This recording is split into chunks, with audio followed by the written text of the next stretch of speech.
Ćemo se ići provozati do grada. Kako mi iš provoz? Pa na biciklu. Tipa do Aruna pa neki krug. Kak glupa ideja, ko da nemam niš pametnije za radit, nek se vozit po mraku. Pa nije po mraku. Mislim, osvjetljeno je to. Ima rasvjete. Al to idiot moraš bit da se ideš bez veze vozit po gradu, tak s biciklima.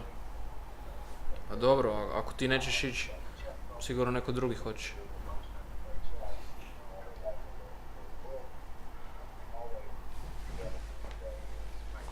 Niko ti neće doći. Sam samca ćeš se vozit. Bez jednog prijatelja. I to još po kiši. Bićeš mokar do kože. Pa od semafora do semafora dolazit će ti crveno pa crveno. Još će ti i Murija uhapsit. Nitko ti neće doći. Nitko.